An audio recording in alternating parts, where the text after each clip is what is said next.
And welcome back to Both Sides Book Club. You are with Catie and Debbie. Happy 2021. Yes, and we are diving in. Our first book for February was The Last Thing to Burn by Will Dean. And oh my, it was a good one for biting your nails and really intense and very, very good. And not sleeping. No, not sleeping. I binge read this in 2 days. It was, it really was great. So although this book isn't suited for everybody, I will give you a little bit of a content warning that it does deal with some pretty intense things that goes on with the book. There's a woman captive, and some horrible things happen to her. So I will tell everybody that just in case you haven't read it yet, and you just so you know what you're getting in for. But to recap the book, it, what more can I say really? It is set in England, on a little farm, in a little farmhouse, a 2x2, a 2-story cottage. It has this woman who is held captive and basically performs roles of a marital. She's just captured by a farmer, and they're living a sort of husband-wife noir weird situation. To not give much away. Although I think we should actually say, because we don't want to put people off reading the book. So Catie said that there are some pretty dark things that happen, and yes, there are. But the writing is so well done, and the characters are so well rounded and portrayed, and there is definitely a feeling of hope and friendship and love and family in this book. So it's not not all doom and gloom. It's not completely black. No. And we're very fortunate enough for this episode that we get to speak to the author of this book, Will Dean, who is calling in from his little cottage in the middle of the forest in Sweden. And he will be giving us a little bit more information and insight into the book, and just that contrast of exactly what we spoke about of the dark, but also there's a lot of light in there too. So just in a minute, we are jumping on the call to him. Can you hear me okay? Yes. Yeah. Hi. Hey, Will. How are you? I'm good, thank you. It's lovely to see you. Thank you for having me on. Oh, thank you so much. Welcome to Both Sides Book Club. Thank you. There's a little chorus there. It was. I know. Note to self, we must work on our introductions. That sounded terrible. So you're talking to us from the middle of the woods in Sweden, which is quite extraordinary since we're on it's actually quite cloudy outside, but it's stinking hot. It's so hot and ridiculously humid at the moment that we're sort of sitting here thinking, oh, wow, we're so hot. Well, I'm very envious. It's like -11 or -12 here. You're kidding. Yeah, and a lot of snow, and it's we live a very kind of quiet, isolated life here in the forest. So it's a very kind of old-fashioned kind of way of life, really. Yeah, because you call yourself. I've watched some of your YouTube videos, and that's what you call yourself, is the forest author. So can you tell us a little bit about how you come to be living in the middle of a forest in Sweden? It's a good question. I think that sometimes. So I was brought up in the middle of nowhere in the UK, in the Midlands, in a kind of agricultural rural area. Very bookish kid. And then I lived in London for 15 years working. But my wife and I had a tiny little 1-bedroom flat in London. It's so expensive there. And we always wanted some space and I'm a very outdoors person, so I always knew I wanted to live like not in London. And we found this piece of land on the internet. It's like a boggy, swampy clearing in the middle of a moose forest. Yeah. And it was really cheap. Like most Swedes wanted to live here. But this is how their grandparents used to live when it was really tough, you know, before you had 4x4s and Wi-Fi and stuff. So we bought it and we drained the land, and I built a cabin, like a wooden house. And yeah, we live here. We grow a lot of our food. We have a well for water. We use our own wood for heating and cooking. So we have this very kind of slow-paced, quiet kind of life. Really. But obviously you do have some mod cons, because you obviously have electricity and you have internet. So so it's sort of not quite the same as. Oh, I think it's still pretty. I thought no. So sorry, I'm not saying it's not. But I'm like listening to Will's like setup, and I'm like, oh man, that sounds really great right now. I mean, the only like internet we have is mobile broadband on our phone. So I'm talking to you through my phone right now. Yeah. There's no phone lines here, and the electricity, we're right at the end of the line on a bad line, so we have power cuts constantly, and they last for a long time. So we have like a solar system backup. Right. That's we have incredible. a hydro backup as well. So yeah, it's not as wild as some people live. It's not like Alaska or anything, but it feels quite wild. I think it's still pretty wild. I think it's still pretty wild. And I think too the first contrast. half hour of our journey out of the forest is all off road as well, so there's no real road. Yeah. And I think it's about as wild as we want it, really. That's so good. That's so good. And I think the contrast probably from London to there would have been quite extreme. Yeah, I really miss London right now. I miss everywhere, because obviously with this year I haven't been traveling, and I usually travel a lot for books and for festivals. So it's been kind of nice and kind of strange to be constantly in the woods with no one here. Like we have no neighbours, so it's been an interesting experiment. Yeah. So you've got to know each other very, very well indeed. I think we knew each other pretty well before, but yeah, it's been intense. It's been good for reading and writing, but it's intense. Yeah, that's amazing. What's COVID been like in Sweden? Because we've heard, we're so far away, and Australia has come off incredibly lightly. Fortunate. We've been so fortunate, I guess, because we're isolated largely from the rest of the world. So whilst we've had COVID, and we still have cases of COVID, it hasn't affected us anywhere near as much as it has, globally, Europe or the States. But Sweden started by not having a fairly open sort of attitude, didn't it, to COVID? But has that changed over the year? It's kind of strange. Like our news stories are all how well Australia and New Zealand are handling this crisis and how badly Europe is handling it. And obviously in the UK, where my family are, the lockdowns are very strict.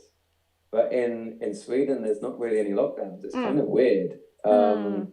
Like if I go to the supermarket now, which is like an hour away, maybe 1 in 20 people wear a mask.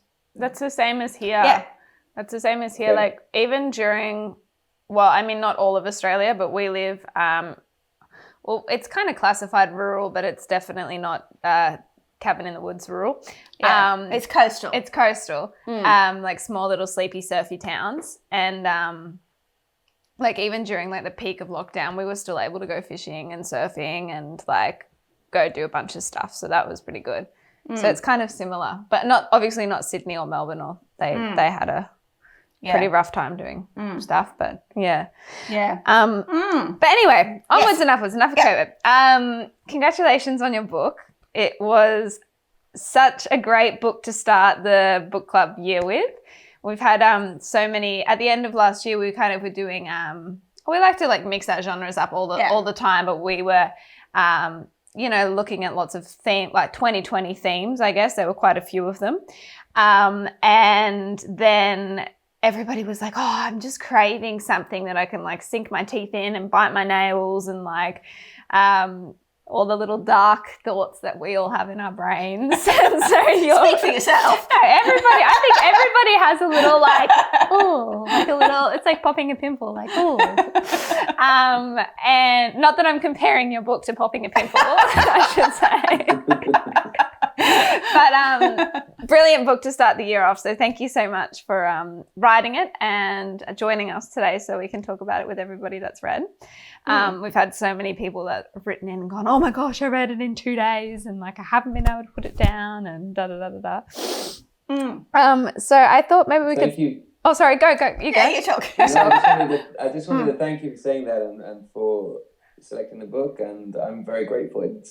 It's quite wild to me and quite wonderful to think of readers in Australia reading the book. It really is, because when you're writing something, I wrote the first draft in 2017. You never know if it's going to resonate with readers or not. So it's lovely to hear. Yeah. Oh, thank you. So maybe we can sort of jump into a little bit about the storyline, because I've heard that the storyline came to you in the middle of the night. Would you like to elaborate on that a little bit? Yeah, sure. So it was 2016, like midnight. That interesting borderland between wakefulness and sleep, where I love to have ideas, but they rarely come properly. And sometimes you'll have an idea and I'll just write it down, I'll write a note, and it won't make any sense the next day, or I'll just let it go. But this idea came to me at midnight, and I saw in my mind's eye a kind of fenland landscape, this extremely flat coastal landscape. And I saw a tiny little farm cottage at the center of a vast farm. And I saw there was a woman there, and she was going in and out of the cottage and around the cottage, but never very far away. And I was just kind of intrigued by that image from an aerial perspective, like, what's her story? And then I came to understand she wants to leave, but she cannot leave. And clearly she's not kind of chained up. So I wanted to understand what the dynamics were there. And then between midnight and 6 a.m., I just stayed awake and went with that story. And kind of by 6 a.m., I had all the key scenes and the relationship. And I kind of understood Lenn, the farmer, and I understood what was going to happen at the end. So yeah, by 6 a.m., when my wife woke up, I told her that I had this idea. It was weird. Like, that's never happened to me before, that it's come so complete. And I think partly that's because it's quite a simple book set in one place. Yeah. So because obviously you grew up in the East Midlands. Is that where you're from, the Midlands? No, I'm from the West Midlands. Oh, the West Midlands, not the East Midlands. Yeah. So that landscape is obviously very sort of flat and open. Should we maybe explain to some of our Aussie friends where the Midlands is? Because I feel like... Will, what? Yeah, can you just sort of explain a little bit about I feel like, the fence and where you grew up? Yeah, so exactly, it's where I grew up. It's the east of England, so it's kind of reclaimed land. It's farmland, which is extremely rich now. But it used to be in the sea. And it's been reclaimed by digging ditches. So it is completely flat. You can see for miles and miles and miles in every direction. The skies are huge. At night, you get these mists forming. It's very eerie. It's just a very odd landscape. And it's made the more kind of creepy by the fact that she, the main character of this book, and it's her story, not his story, it's her story. She can see for miles around, even though she's captive on this farm. So the book's been likened to Misery by Stephen King and Room by Emma Donoghue, and it is a kind of captive story. But the difference is, if you're captive in a shed or in a bedroom, you can't see very far, whereas the main character here, she can see 6 or 7 different parish church wow, in the distance. So it's awful. It's like a constant source of hope for her, but she can never quite get there. Actually get there. I just find that terrifying. Yes. Yeah. Oh, that hadn't occurred to me before, but totally. Because I think when, because I loved The Room, but in the room with Emma Donoghue, she does create this own like universe for herself and her child. Whereas you're right, it's like you're constantly being confronted with like, that is what I just can't get there every day. Seeing the world, but you just cannot. So having this vast horizon, but then being so confined. Is that actually partly why you added in her ankle injury, like as also a physical obstacle?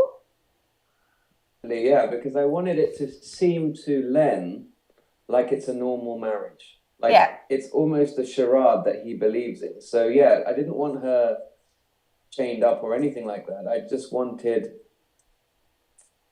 hope, that distant road with those lorries and those tractors to be just out of reach. So it's kind of conceivable that she can get away, and she might try to get away, but she can never quite make it because the distances are so vast. Yeah.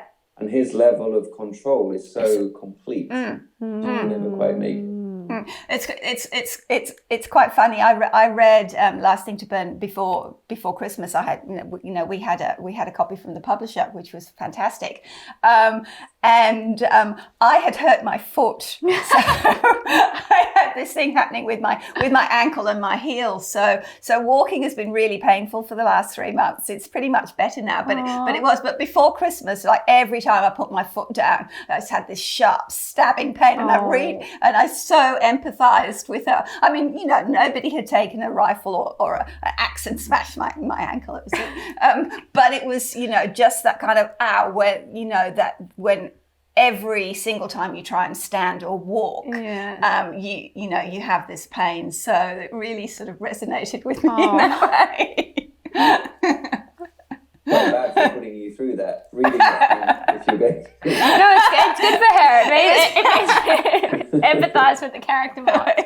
Good character building, Mum. It was. No, Will was character building. I was just empathising. Role playing, method acting. That's right. Exactly. So maybe we can talk a little bit about the captivity. Is it Tan or Tan? Tan? How would you pronounce it? Tan. Yeah. Was that based on, so I know you sort of said that it came to you in the middle of the night, but did you draw reference from any sort of real life situations or stories that you'd heard, or like where did that sort of captive and abduction come from? I had the idea. I researched for about 6 months, but I didn't want to research specific real life cases. I didn't want to draw from that. I more researched first-hand accounts of what trafficking can feel like in certain circumstances. And so I wanted to understand the main character's perspective. Like, for example, the weight placed, the importance of her few possessions. That's not something that kind of occurred to me until I started researching, and I understood that, she came to that farm with 17 possessions. Yeah. And by page 1 of the book, she only has 4 left. Yeah. And each one of them has so much more significance than most of our possessions because she's so far from home and so detached from her family and from safety. So, I needed to research those kind of things. And I also needed to research things like which agricultural crops were being sown at different times of the year and harvested, so that would be authentic. So I researched all of those angles quite a lot, but I didn't draw upon any individual real life case. Is through your research of going into human trafficking, is that something that's sparked your interest? Is it something that you're passionate about? I mean, it was just shocking, the research I did. You see news stories and they kind of come and go quite quickly. And that has a momentary impact on all of us. But to really understand some of the pain and some of the anguish, I think fiction perhaps deals with that really well, where you have to take a deep dive into someone's shoes for a little while, and you're forced to empathize with their situations.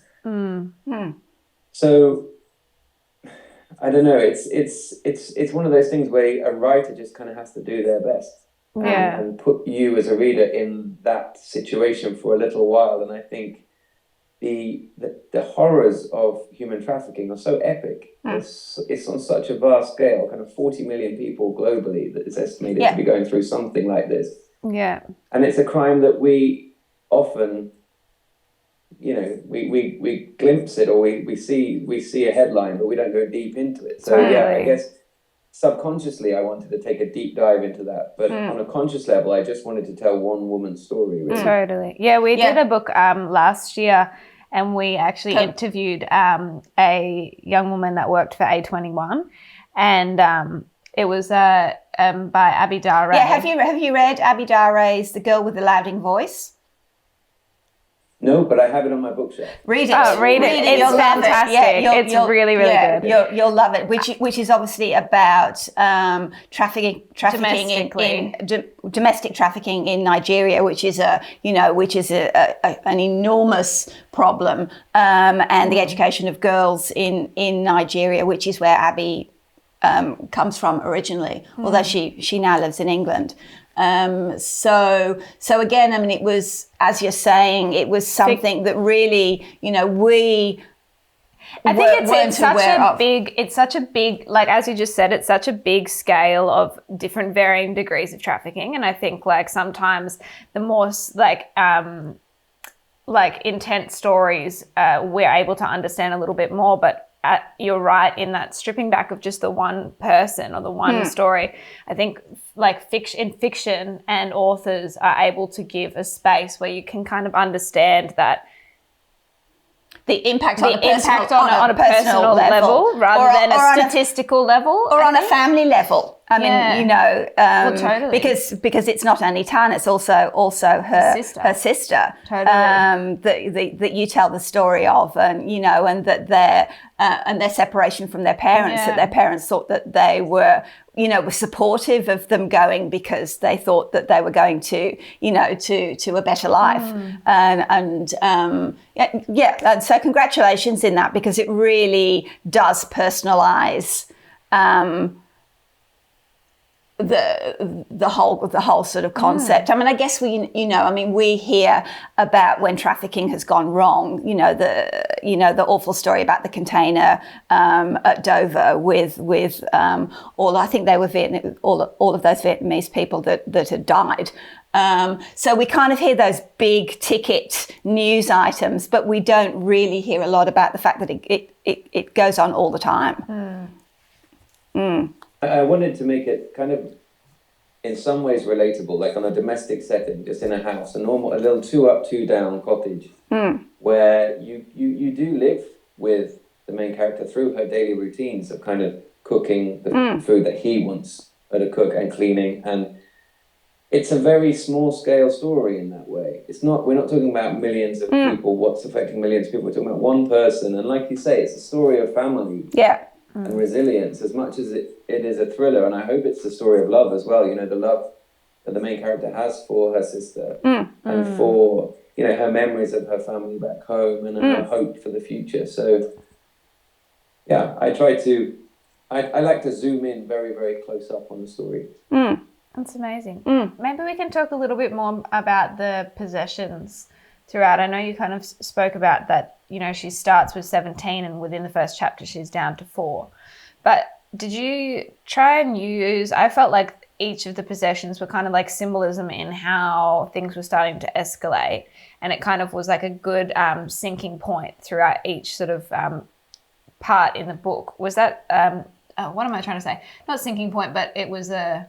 Well, I mean, you're right, it was an escalation, wasn't it? Yeah. I mean, it's the way that the tension built throughout, certainly through the first half of the book. It's, how much more can Tan lose? Yeah, and I think as well, like the ankle, it's a very tangible way of kind of understanding what she's going through. Could you maybe tell us a bit about that symbolism?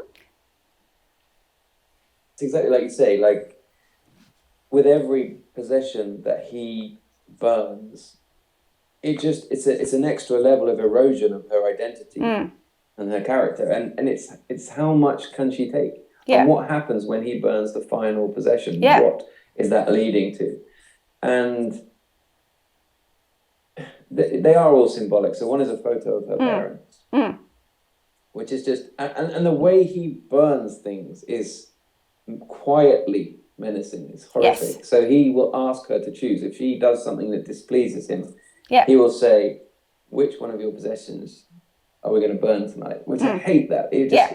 I had a knot in my stomach every time I wrote one of those scenes. And then she would have to choose, do I burn the book, the copy of Mice and Men that's keeping me sane, or do I burn the only photo of my parents? Or do I burn my ID card, which is the only thing that possesses writing in my own language and things like that? It's what would terrify me, I guess, or what would terrify any of us.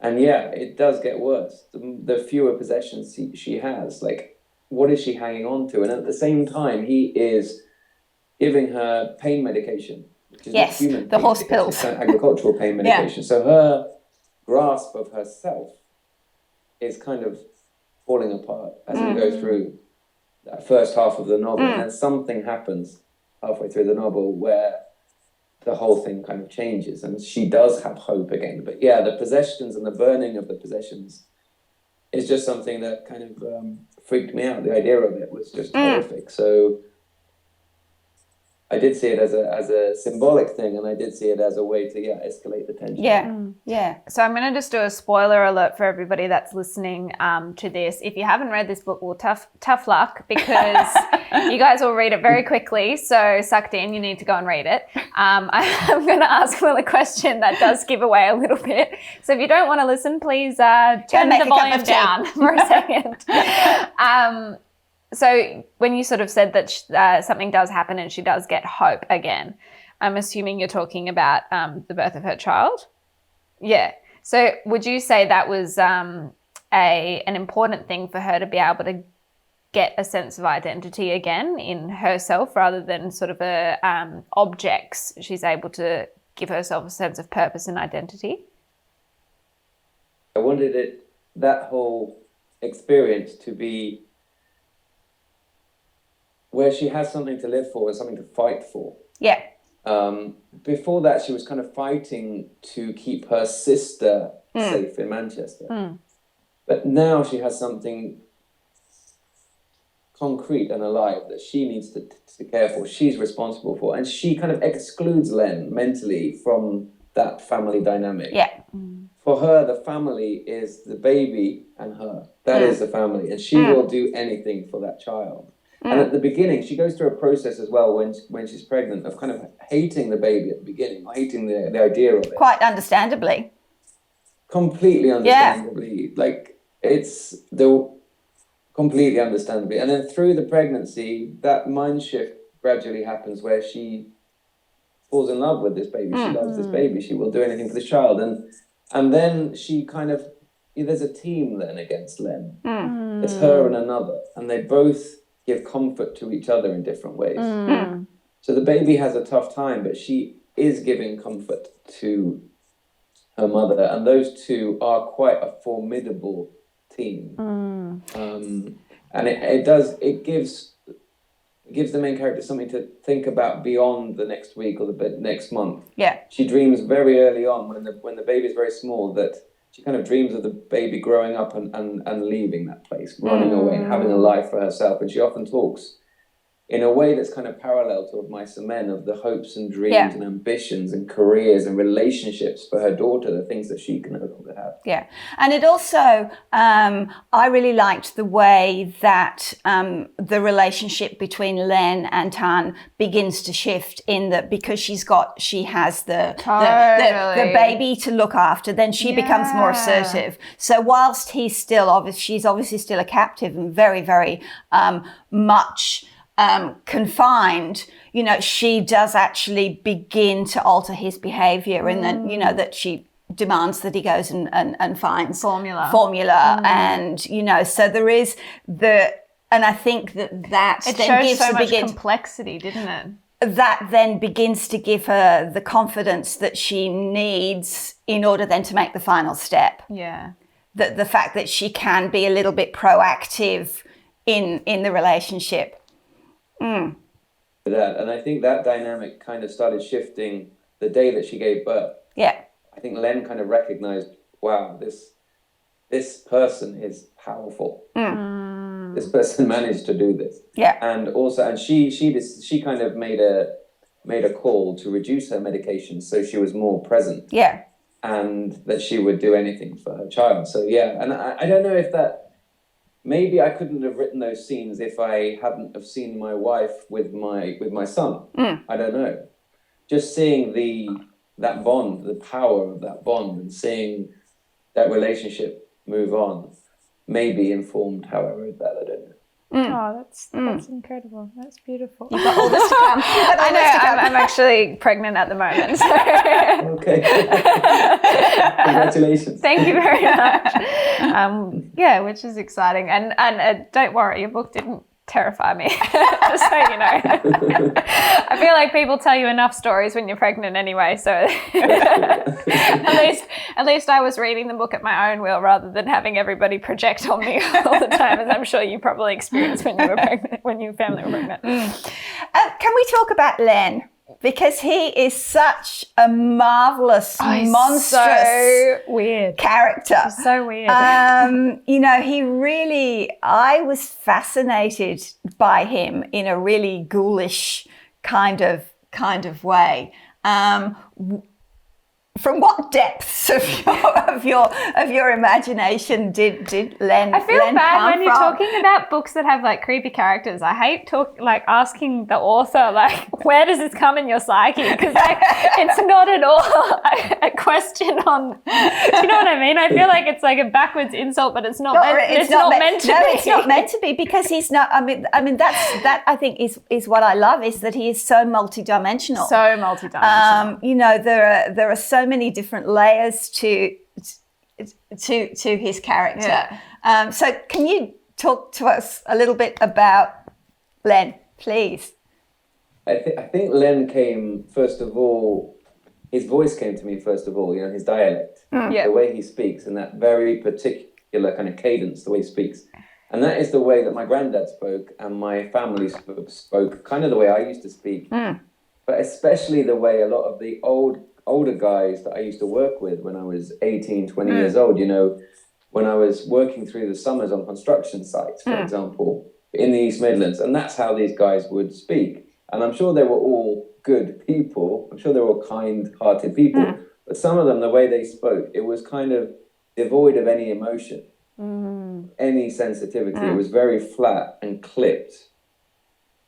And that's how Lenn speaks. I could see that straight away. And I knew a lot of farmers. I know a lot of farmers, and that's often how they speak as well in that part of the world. They have that very direct, quite cold, quite simple way of talking. Yeah. And like I say, it's no reflection on them as people. We have the same in very unemotional. We have the same in Australia. So with Lenn, the voice came to me first, the dialect, and then I just kind of saw him as this hulking farmer who doesn't really have a face for me. He's just a presence, an ever visible presence. He's always on the farm, which is another thing that I know about farms is the farmer's always around, or he's usually around. He's either like in the farmhouse, or he's out on his tractor, or he's out fixing something. So because it's fenland, it's different in a hill farm, but because it's fenland, she can always see him and he can always see her.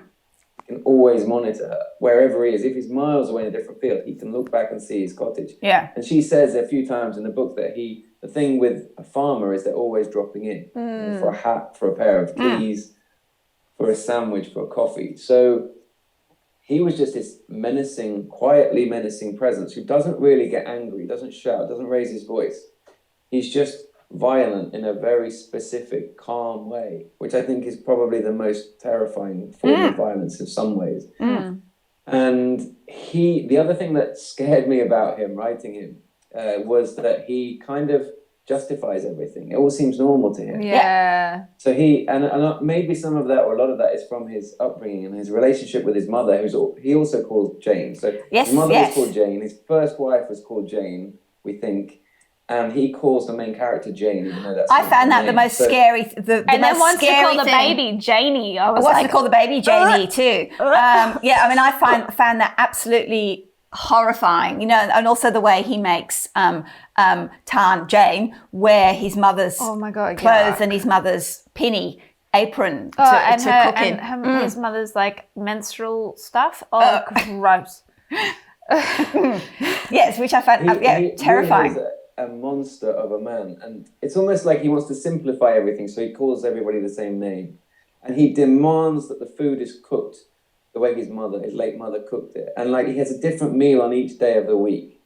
It's just a terrifying thing. And the scenes that scared me the most almost were where they were sitting down watching sport football or something at night time, he's got an armchair and he makes her sit on the floor next to his leg, and he kind of puts his hand in her hair, and he says things like, "It's not a bad life, is it, Jane? Roof over our head, food in our stomach, it's not a bad life." Yeah. So he almost believes that this is some kind of real marriage, and that some of those tips of dialogue were the most haunting for me. When I was reading that character and the relationship between him and his mother, it made me really think of Alfred Hitchcock's movie Psycho. Have you seen that? Yeah. But I'm hearing this a lot, but I haven't seen it. Oh, you have to see it. Are you serious? Okay, you have to see it. It's very, very good. Yeah. But there's... Oh, well, now I don't want to talk about it because you haven't seen it. Oh, but I'm familiar with it. I know that the Norman Bates character in the relationship with his mother, I understand the dynamic of it. It's very similar. I think when, like, I've got a very visual memory. And so when I was reading this, it was the same sort of like, I don't know what, if it is a medically diagnosed thing or, it's that sort of like son-mother... The Oedipus sort of complex. I don't know if it is it Oedipus complex? Oedipus, yeah. I don't know. But it was a very similar sort of thing where he kind of like role plays elements of his mum. And I don't want to tell you now because you've not read it, but I mean, you've not watched it, but yeah, maybe get back to us if you watch it and then let us know. Comment on us and go, oh yeah, it was kind of similar like that. Mothers have a lot to answer for. Yes. Well, I do think that the mother, Lenn's mom here, is a real presence. She's almost a character in the book. Oh, she's totally there. You can almost sense the smell of her, and you know her old pennies are being worn by Jane, and like she has more possessions there than our Jane has. Yeah. She is a strong kind of like a ghost of the place. Yeah, I was actually interested as to why you gave Tan an accomplice, like somebody else, how that sort of the way that it sort of ended. Why I was just interested to wonder why you sort of introduced that, other than the obvious fear of that he was scared of being found out. Was there another reason? I've got to be honest with you. It's not very conscious, my thinking process. Totally. It's more that I saw a woman knock on the door. Yeah. That's the brilliant. best way I can explain it. I could see that this woman was living here on the farm with her husband, and then someone knocked on the door. What was that like? And I just like the idea of friendship in this book. Yeah. In the worst possible situation. And that friendship only really manifests after a little while, where they kind of help each other in very, very small ways. Like there's one scene where Synth in the basement is kind of giving up hope, and Tan kind of moves the baby under the sink where there's a little hole so that she can just touch the baby, so touch some kind of innocence, some fresh skin, and that gives her hope for a few more days to kind of go on. So I like the idea that those two could help each other in some ways. And then I'm not going to say what happens at the end. But we won't say what happens. We won't say what happens again. No, we won't say. But it also works initially to intensify the horror.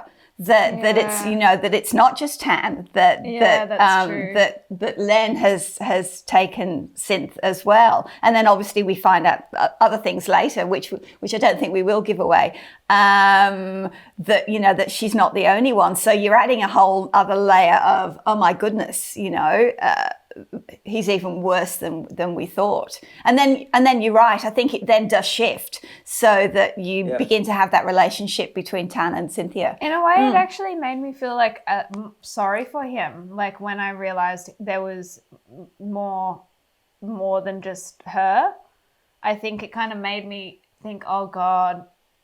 Like, I don't know, part of it, I was kind of like, oh, maybe he really was mourning his ex-wife, Jane, and maybe, Tan did have similarities to his wife, and maybe that was the catalyst for, like, creating this whole captive situation. But then when Synth came into it, I was kind of like, I just felt it was such a, it just made things very real for me in a way of like going, oh gosh, I feel really sorry for this guy because he's really messed up like that.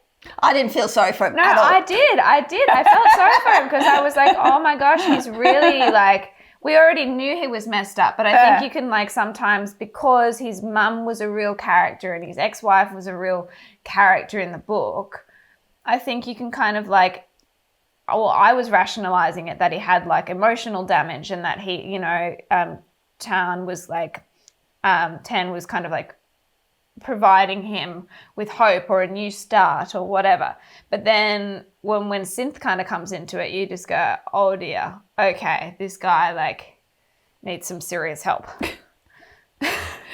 Well, that's kind of how I see it. I see it as the main character knows this has got to stop, but then as soon as Synth is there, she knows she's the one who has to stop it. She has to act at some point. Yeah. Because this goes beyond her personal hideous situation. This is affecting other people, so she has to act.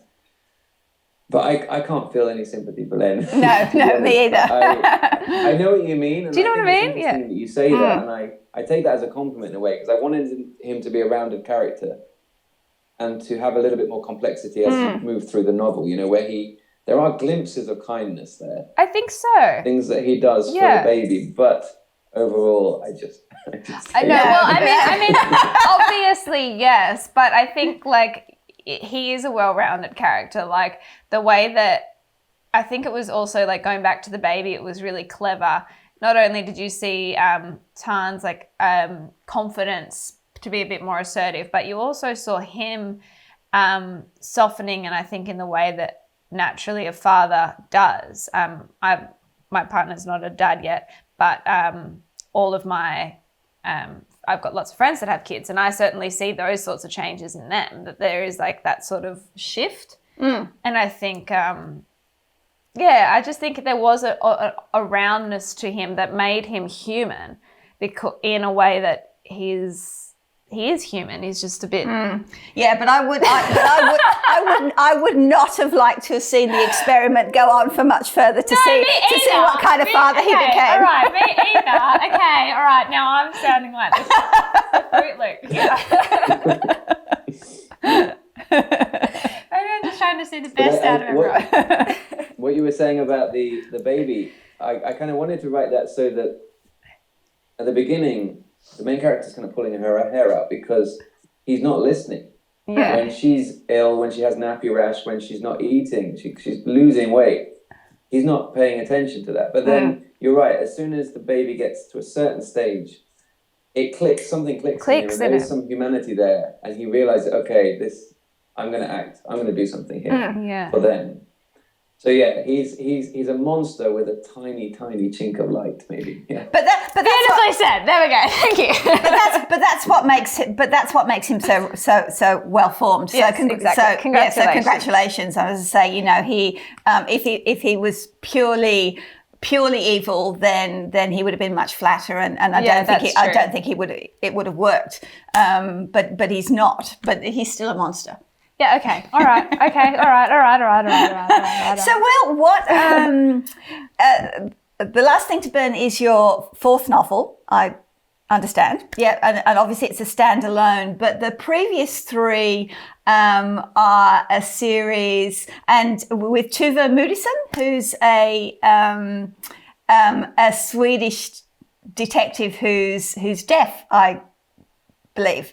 So I have to admit, I haven't read them. We haven't actually come across those in Australia, but I have actually ordered them because I'm going to read them. I'd absolutely love to read them. What is it about crime, thriller that attracts you as an author? Other than the fact you're living in Sweden and you have all that Nordic noir darkness happening. Yeah. Well, you know what? I don't think about genres. I don't think in genres. So I didn't even know if I was writing crime or thrillers at the beginning. Like Dark Pines was the first Tuva Moodyson book. It's kind of a crime novel. It's kind of a thriller, but it's really a weird Twin Peaks style small town mystery. With the moose. It's an oddball small town in Sweden. All the characters, strange characters. the kind of 2-man police station, one hotel, one restaurant. And I just love diving back into that little fictional town each year when I write a new Tuva Moodyson story. But really, I mean, there are bad things that happen in those books, but really they're all about Tuva Moodyson, those books. Right. Who is this brilliant, young, deaf journalist who's terrified of nature. And I put her in the middle of the wild forest of Sweden. And she wants to live in Hong Kong or London or New York. She doesn't want to be there. And she drives a pickup truck and she's a journalist and she's got a fantastic editor who she can learn from. Yeah. But I just love the kind of small town dynamic there. So they're all thrillers kind of, but I think the second Tuva Moodyson book, Red Snow, which is set in winter when it's kind of minus 25 degrees, there were no crimes in that book when I submitted it to my agent. Yeah. When I gave it to my agent. And she was like, this is great. I love the kind of gothic mystery element and it's set in a Victorian licorice factory in this small town, but nothing really bad happens. And I kind of understood what she meant, and it did need something to happen, but the stories aren't really about the crime. Okay. They're more about the ripples in the community. And I love the fact that in a small town, Tuva's the journalist, she has to write these news stories about crimes and about things that happen, but then she has to queue up in the supermarket the same night the story comes out with the guy who's accused, because it's so small. I just like that dynamic, that small town dynamic. Yeah, so they're thrillers, but they are small town studies, really. Which I feel like, I don't know, maybe Sweden is the place that you're meant to be, because I do feel like Mum and I both love Scandinavian crime series and anything to do like the OG Scando crime stuff, not the American versions of them. And I feel like they always they are kind of not necessarily big bad things happen. There are these just weird exchanges that start building tension. And relationships. Yeah. So I think, that's kind of what I'm fascinated by is relationships between neighbors and friends and co-workers. I love writing office relationships, friendships and rivalries, and the relationship with the police and the local community. I just find all of that fascinating. But it's very character driven, I think, and it's very quirky, really. You're not going to find huge, massive, heinous crimes and lots of gratuitous violence. That doesn't interest me. No. But what interests me is tension, building tension where, oh my goodness, something bad is happening here. What is it? Delving deep into those secrets and lies to find out what it is. I enjoy that. Yeah. Well, then you have to watch Psycho because you're going to love it.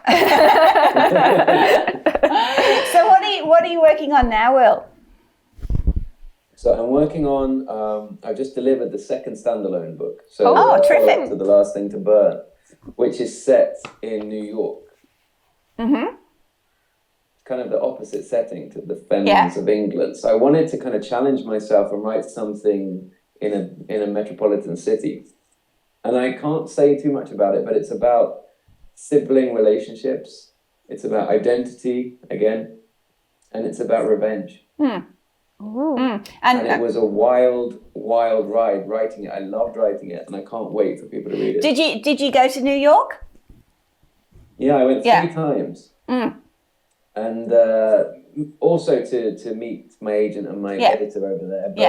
But I did a lot of walking. One day I walked 36,000 steps, so I kind of walked Manhattan. That's a lot of locations walking in the books because I wanted to really get a feel for different settings, different places at different times of day. And I went during the time the book is set, which is in the autumn. So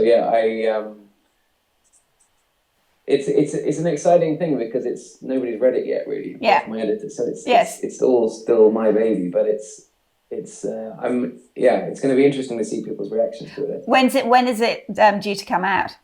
So that'll be out next year. Okay. Early next year. Exciting. Great. Well, we'll be calling you again. All right. Well, thank you so very much for chatting to us. It has been an absolute pleasure getting to know you and a little bit more about the book. So and we hope you have incredible success with The Last Thing to Burn. I'm quite sure you will. And I know it's obviously out in the UK and it's out in Australia, but I think it's coming out in America in a couple of months. Is that right? in April. In April, yes. So we will have some followers go, well, where do I get hold of it? I can't get hold of it, because we have people who talk to us from the States as well. Yeah. I think it's going to be a goodie. I think you're going to be talking to a lot of people this year.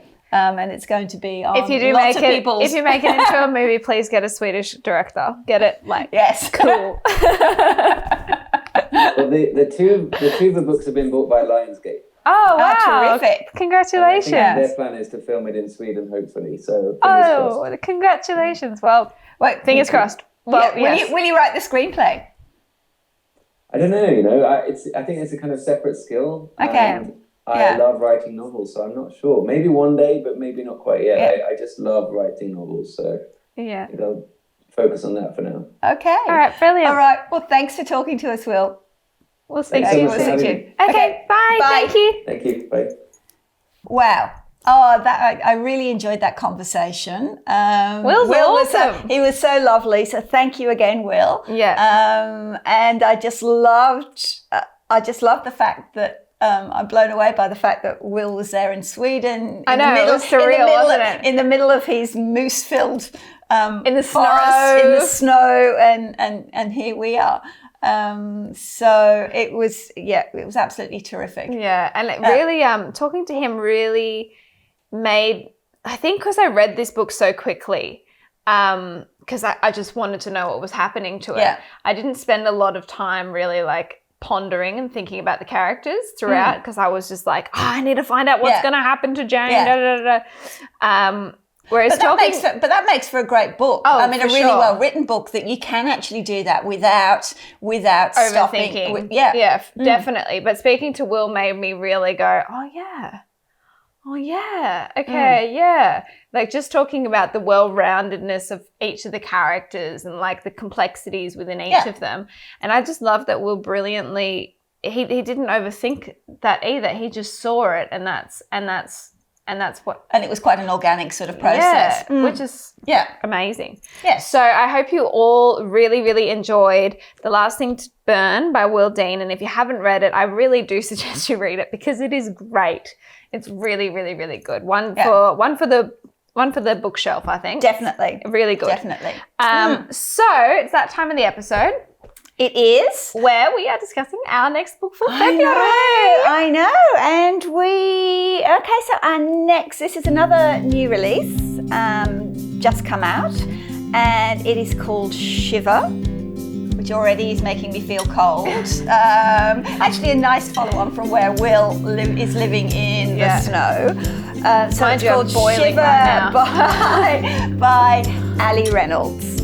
Now this is a debut novel. Ali